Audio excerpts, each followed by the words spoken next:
let's, in the meantime, bring in our guest. Who do we have this hour, Ted? Yeah, Mr. Michael Jaafar. He's a national trial attorney. Big case. Mike, there he is. On a Friday, he's getting ready, gearing up for the weekend. Let's talk Murdaugh here. So, saving the taxpayers some cash, that's for sure, if indeed this plea agreement is signed by all parties.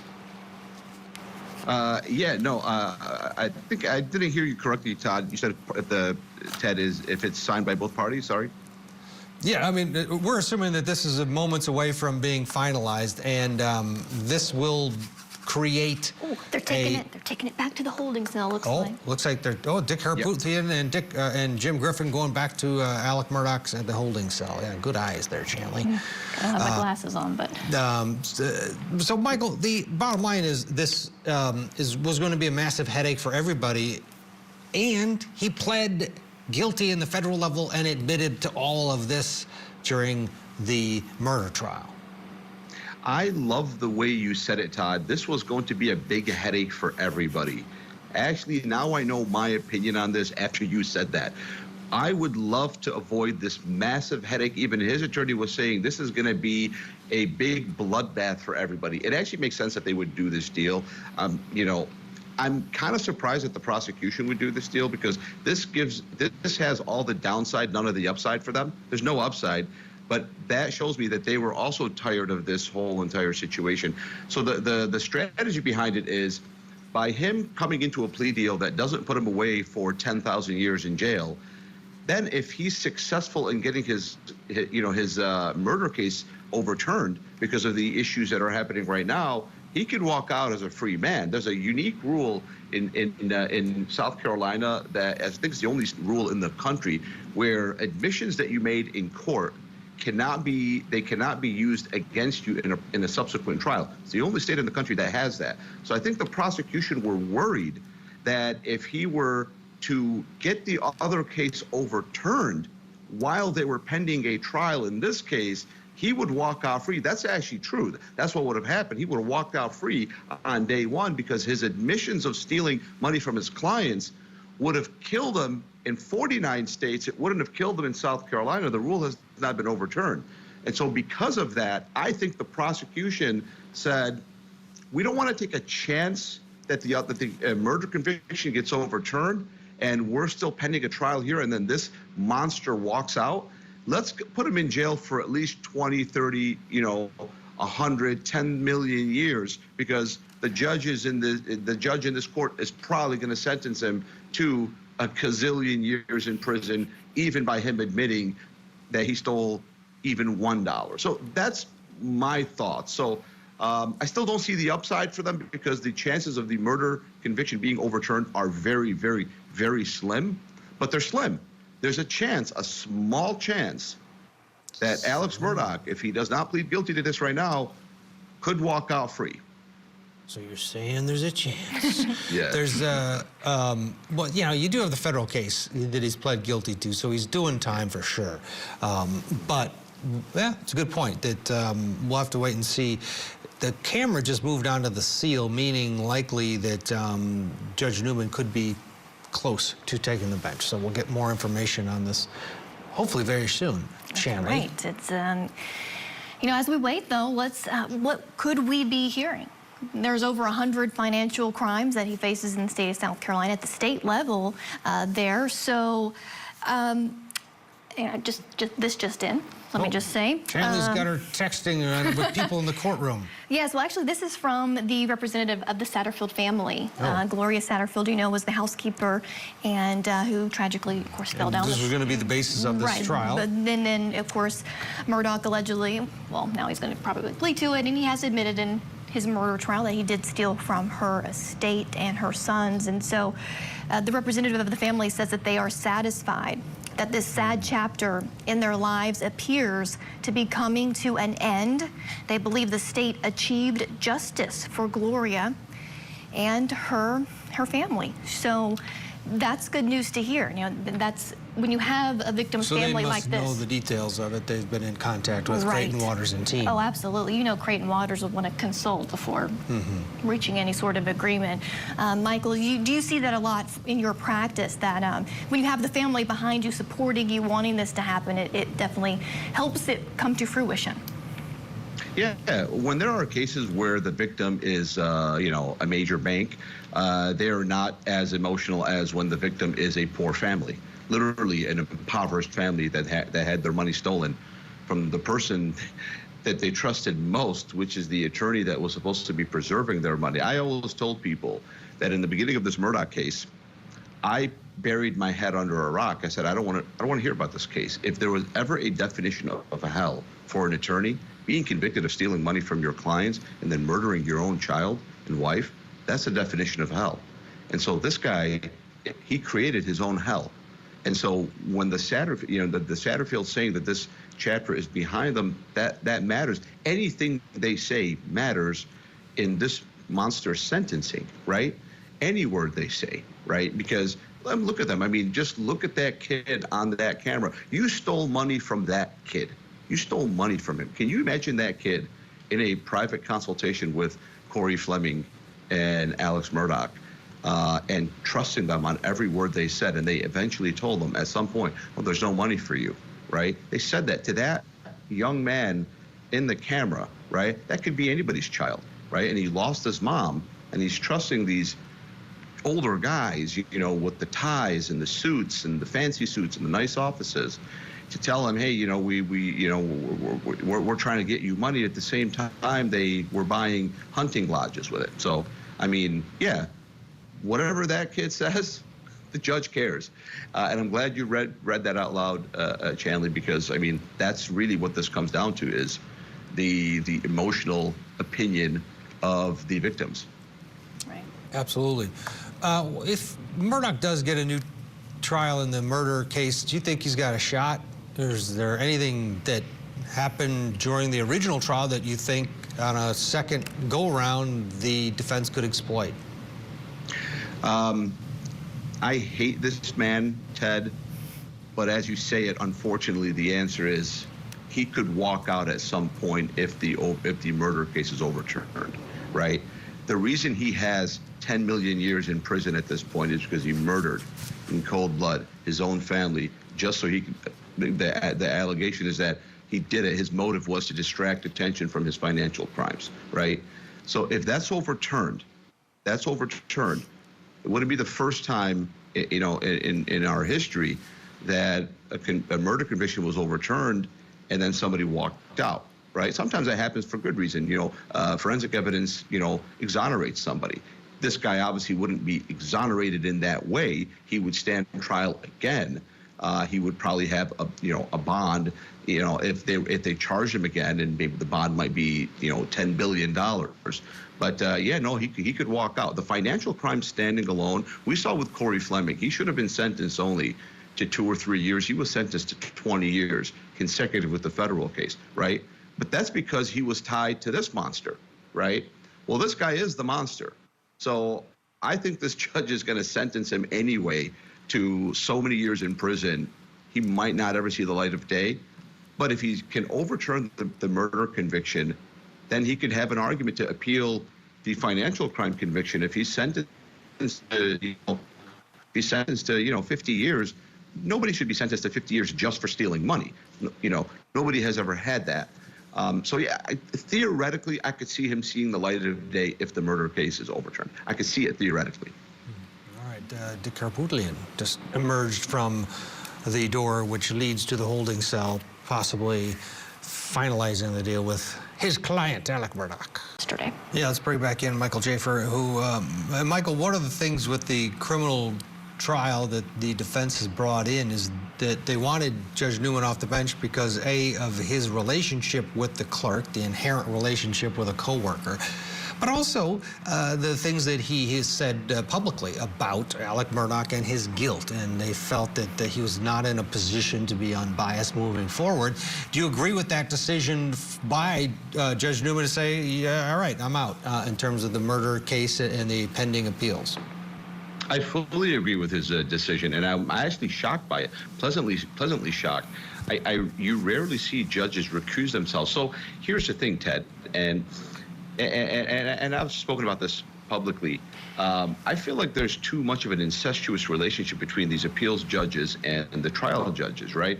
Appeals judges just rubber stamp whatever. These recusal motions are almost always rubber stamped by the appeals courts, right? And here the Supreme Court of South Carolina denied it, but they were wrong because the judge himself recused himself, right? He did the right thing. He made the right decision, and it was so obvious that this is the basis for recusal. I've seen cases where judges should have not only been asked to recuse themselves, they should have just recused themselves by themselves. And people will fight with them and say, you need to be recused, and they get offended.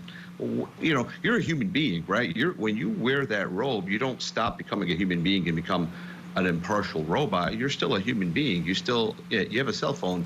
You read articles. You know stuff. And this specific judge knew the clerk of the court, and she's the whole entire linchpin of all of this. And so I fully agree, Ted. Yes, I think he made the right decision. What's more important than Murdaugh is our system. Our system and the integrity of our system relies on the courts having, you know, the imperator of credibility and impartiality. So he made the right decision. I'm shocked that he had to make the right decision, and the Supreme Court denied the motion to recuse. Clearly should have recused himself. So he did the right thing. Fully agree. I think he made the right decision. And we all have the hunch that Murdaugh's, you know, trying to overturn the cases, it's going to fail. But now, doesn't it have the stamp of legitimacy? Because there's going to be another judge sitting on that case, and then if the result of that case is you're guilty and you're wrong and we're not going to overturn it, and there's a new I mean, it would just be even more credible. And here he's agreed to stealing money in the federal court and in the state court. So then he goes away for his 10,000 years in prison. He dies and comes back to life and dies, you know, 700 times until he serves his sentences. That's the way it would go. And I give credit to Judge Newman for making the right call. So I think it's important just to be clear that if indeed we have this plea agreement announced, it doesn't necessarily mean he would be sentenced today, right, Michael Jaafar? I mention this because remember Corey Fleming, who was also charged with connection to the financial crimes of Alec Murdaugh. There was, after he agreed to plead guilty, there was a sentencing hearing in which we did hear from family members of Gloria Satterfield at that time. And so I'm being told by their attorney, Eric Bland, that they aren't in court today. He's in a deposition, so that sentencing likely wouldn't happen. So I think that's important to clarify. But we will hear at least what they agree and what will be recommended to Judge Newman in this plea agreement, Michael. Yeah, no, I agree. And I don't think that the sentencing agreement, I could be wrong, would have an actual sentence within it. I don't think these prosecutors would have ever agreed to a specific sentence. I think they would have agreed to you plea on the following crimes, knowing what the maximum sentence of each one would be. And his attorneys would have looked at it and said, look, this judge is going to sentence you to the max of every single crime. And so, but we're only agreeing to X, Y, Z, you know, charges. And so your max would be, for example, 15 years, 20 years, 25 years, right? So, yeah, I fully agree with you. I don't think he would be sentenced today. So, yeah, I agree. All right, let's get a break here. We are still waiting for the details of this plea agreement. We're also on verdict watch at the Caitlin Armstrong case. The jury there deciding her sentence after finding her guilty yesterday. A lot to talk about. A perfect time to welcome our guests for this hour, trial and family law attorney Michelle Thomas, trial attorney Michael Jaafar. Thank you both for joining me. Michael, tell us your thoughts, please, sir. Yeah, I think this was a good day for justice. Every case stands on its own, and so it doesn't matter if you're serving 10 million years in prison for another crime.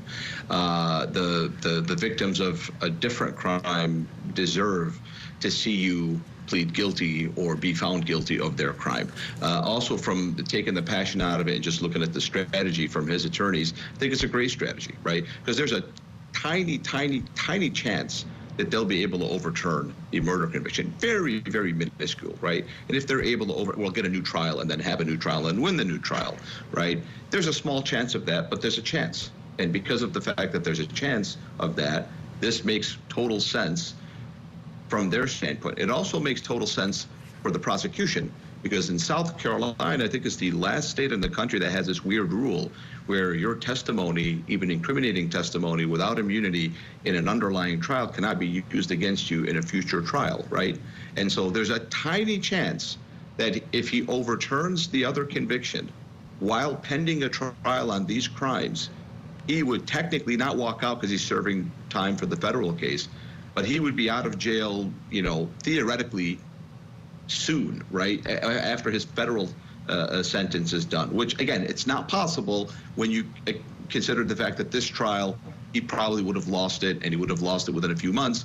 But for the prosecutors, it makes sense that they accepted this deal because it guarantees that Murdaugh will be in prison unless in his 70s he can be released if he's able to successfully overturn the murder conviction and then, you know, get a new trial and win the new trial. So this makes sense for all parties, and it gives everybody closure. Yeah, so I don't. For those reasons, I agree. Yeah, and I agree with you, Michael. But I also think, you know, when he got up there and testified and freely said in his criminal trial, yeah, I did all these financial crimes. In my mind, I'm like, yeah, he's going to admit to that. That one doesn't bother him to admit to it for whatever reason. But strong in her faith, for certain. Let me bring back in trial attorney Michael Jaafar. All right, Michael, so this is what's happened. We know the jury has recommended 90 years. We know these statements are now being made. The thing about 90 years, really, it's a blessing to her after being convicted of this murder, because after serving half of that time, she will be eligible for parole, versus if it was life, she wouldn't be eligible for parole. Tell us your thoughts on this sentence. It's ironic because, you know, we were talking about it yesterday. You know, different countries handle these sentences differently. Because of the heinousness of what she did, life without parole would have been justified. I fully agree with you that this is a blessing for her. She actually received a gift. She's young and she's healthy. She might see the light of day. I think it was a blessing for her. And when you see the family and the elocution and like the mom right now, she broke my heart. I mean, it was sad because that person lost her daughter. It's sad whenever anybody loses a loved one, but man, when you see somebody that good of a person lose a loved one and suffer the way they were, and she named her dog Hope, and I mean, it's very sad. But yes, I believe that the 90-year sentence was a gift. And this woman is young, and she'll be able to, if she admits her faults, and the parole board, after flopping her once or twice, she might see the light of day in 60 years when she's, maybe a 90-year-old woman. Who knows? But yeah. I do agree, it was a gift. Because in 45 years, she'll be eligible for parole. So interesting, the state recommended a minimum of 40 years. In the last 10 or 15 seconds, what do you think, Michael? How do you think the state's feeling knowing that this jury recommended 90 years? They feel a little bit silly because the jury, obviously, this is a Texas jury. They threw her into the can. So anytime that the jury more than doubles your recommendation, it's not a good sign. Yeah, I agree with you. All right, Michael Jaafar, you're going to stay with us next hour. Michelle Thomas, thank you so much for being with us today for this first hour. Up next, Michael Ayala joining me. We're going to take you back to the Iowa trial against Ivan Brammer, the strangled girlfriend murder trial. Stay tuned. Court TV, your front row seat to justice. Quickly, let's bring in our guest here. Still with us, trial attorney Michael Jaafar. Michael, going to get your reaction. Again, only an hour and 50 minutes of deliberations. We've been getting some fairly quick verdicts, and understandably so. Oh, yeah, absolutely. The evidence against him was kind of overwhelming. And so I wasn't surprised. I don't think most observers were surprised. This is the awkward part of the justice system, when a guilty verdict is rendered and then the defendant is there in street clothing, probably came there of their own volition today. They probably woke up, had breakfast, came to court, and they'll never see the light of day ever again. This is an old man, an unhealthy man. He's never going to see the light of day again.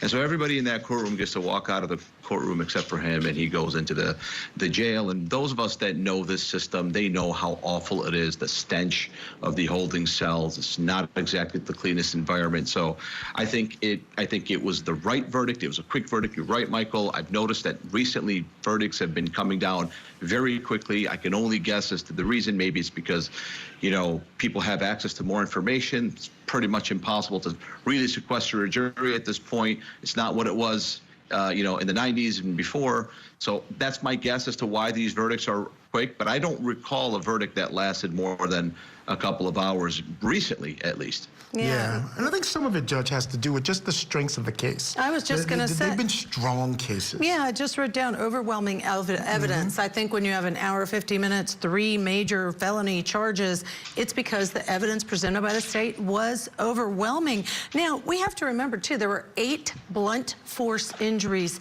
to the head of Eileen Gowan, his girlfriend. It was a brutal murder. Here's my other question for you, though, is, you know, what type of sentence might you expect when he is currently 62 years old? Does that make a difference in how the judge may determine the sentence? You know, I don't think it should make a difference in the way the judge enters a sentence. I mean, we've seen, you know, sentences that are well beyond what a person would, you know, live, you know, realistically. I don't think it would really affect it. I mean, it could, but I don't think, you know, because the sentence is not imposed, you know, based on the age of the person. It's based on the crime, and these are pretty heinous crimes. He took this woman's life. We can now say that. So I think he's going to be sentenced, you know, the same whether he is, you know, 62 or 22, in my opinion. Yeah, I agree. I think at the end of the day, the judge looks at it and says, what's justice in this case, especially for Eileen Gowan? She's the one that he's thinking about when he has that question for himself. But, you know, at the end of the day, I thought the defense did a decent job. The judge and I agree. We were talking about it. And she just mentioned that there were 6 blunt force injuries to this victim. And I thought that was an area that I still don't have answers to, because we heard testimony that those would have caused a lot of blood. We didn't see really any blood evidence in this case. That doesn't mean it didn't happen. But again, that was an area that I thought, it was in the truck that was crushed. Yeah, I was going to say, but here's the thing. As in his closing argument, the defense made the point, and we heard the testimony, that when he was actually caught by the police, brought in for questioning, they didn't forensically check the truck, but they looked visually. And the state, and I'm going on long here, but I had to answer your question. No, I know, I interrupted you. Only because I do think it's a point that blood might have been in the truck, even if they didn't visibly see it. But he also goes to Burger King. He goes to Burger King. So at the end of the day, the person doesn't see blood in the truck, and the prosecution pretty much locked in the idea that it had already happened at that point. Yeah. So, I don't know. There were areas to argue, and I thought they did a good job, but certainly the evidence was overwhelming. Yeah, and I do think, well, like you, that the defense did a really good job picking out the points where they could to argue a little bit of reasonable doubt. Clearly, the jury did not agree. 1 hour, 50 minutes guilty on all 3 counts. Yes. All right, up next, there's a presser on Caitlin Armstrong case. That jury recommended 90 years as her sentence. We'll go to that next. Stay tuned, Court TV Live. All right, let's bring in our guest for this hour. Still with us, trial attorney Michael Jaafar. And Michael, you know, you heard there in the package there that what's going to be needed here, because again, it's going to be a he said, she said, but there's going to have to be some contemporaneous evidence around the time of these things happening to support her claims for her to expect to win this. Yeah, I agree. You are correct. So, you know, leave it to Hollywood to have these outlandish, you know, very overly dramatic just allegations back and forth that are so disparate between one another, right? She is saying that he's a complete monster. He's saying she's blackmailing me. It's insane, which it makes sense, you know, it makes total sense that she would have to have some sort of evidence commensurate with the allegations and the timeline. Something has to add up. It can't just be hearsay. It can't just be, you know, secondhand accounts. So this is going to be interesting. And she's saying, and her attorneys are saying, that they've already declined a private offer of millions of dollars for her silence, and they persisted with their demand, and now she's filing this lawsuit. I mean, obviously it's about money, but it's just insane, the disparity between what she's saying and what he's saying. It boggles my mind. Here's what's so hard for me. If what she's saying is true, horrible. He needs to be held accountable. On the other hand, I could imagine either side being exactly true. Even though they're very opposite positions, I could imagine either case being so. And so I think, though, even if she has evidence, it's really going to boil down to a jury believing his word or her word, Michael. So knowing that, what advice would you give one of them, either one of them, if they're your client? Well, if I was representing Sean Combs, I would tell him you've got a very big uphill battle because of the fact that she was 19 when you began your relationship with her. Also, not only were you 37 and she was 19, but the power imbalance was very, very, very off. What I tell my clients, obviously I don't represent rap moguls, is if you're in a position of power, any female in your orbit is radioactive. No touch, no matter what the concept, no matter what it is, no matter their age. If they work for you, or if you're in a position where you have any type of authority or the ability to even just promote them, you do not touch that part. It becomes a business relationship, nothing more. This guy was addicted to drugs. He was a rap star. He was a movie star, and he employed this woman, right? So I think that the leverage is held by her. Right now, we saw the same thing, you know, with Johnny Depp and Amber Heard. Obviously, that was different. But anytime you're in a position of authority over someone's career or the ability to promote them, and then you get into a relationship, you basically are taking the risk, and you better know the risk at the beginning. And even if you're right, Judge Ashley, because it could be the situation where he's right and she's right, but they just have different interpretations. And guess what? The interpretation is going to sway in her favor only because of the fact that he was so much older, and he is everything in her industry, and he made her career, right? He brought her in. We all have heard her songs, and now I know why. I didn't know they were in a relationship. Now I know why. He promoted her and he made her well known. So you kind of take that risk, Mr. Combs.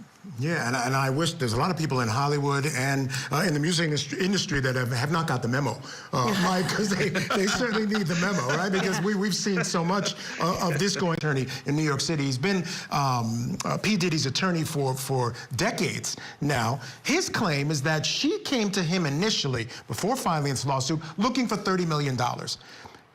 Is that something that perhaps may make its way into a civil trial? Is that something that we should read into, or is that just business as usual? If he can prove, I mean, because it's an attorney, right? If he can prove that she actually demanded $30 million, that would be relevant, right? Because their defense is she's extorting us. So it's relevant to show that she asked for money because you're saying she extorted me. Well, here's the evidence of it. I don't know if he has it. I don't know what the evidence is or how he would prove it. But I think he would have to find some way to prove that. Otherwise, I mean, that's the crux of their defense, by the way. The crux of their defense is she wanted money and we did not cave in, and now she's doing this because she wants attention and she wants the money. So yeah, I agree with you, Michael. He would have to bring that in. Will he bring that in? It depends on how strong and how the foundational aspect of the evidence is. And there's one little factor too, Judge, that I think is interesting, and he brought it up in his statement that the New York Adult Survivors Act is going to expire November 24th. And for folks who don't know, what that is New York actually put into effect a law that said you had extra time to report sexual abuse, even if the statute of limitations had passed. And this was in response during the Me Too era when things were going on, and our acknowledgement that women hold back some of these claims. Yeah, and they need time to really deal with this, and the statutes of limitations don't address that, so they gave them more time. Right, and often you're right, women don't, or victims, not just women, they don't go through life until much later to say, wait a minute, this happened and it wasn't okay. Georgia has passed a similar statute. It's not uncommon now, I think, that states are doing this. Michael, the criminal charges, so let's just distinguish. This is civil. There are no criminal charges pending. I suspect the statute of limitations limitations for these particular kinds of charges have run. So, Michael, you know, is this justice? Is it fair if civil is the only way to get to him if these allegations are true? And just in 10 seconds, I realized we're out of time. That was my fault. I think anytime you hit someone's checkbook, you're getting some form of justice, yes. All right. Thank you, Michael Jaafar, for joining me this hour. Sorry about that, Michael. I lost track of time. Oh, I know. It happens to me as well. It's an interesting discussion. Yeah.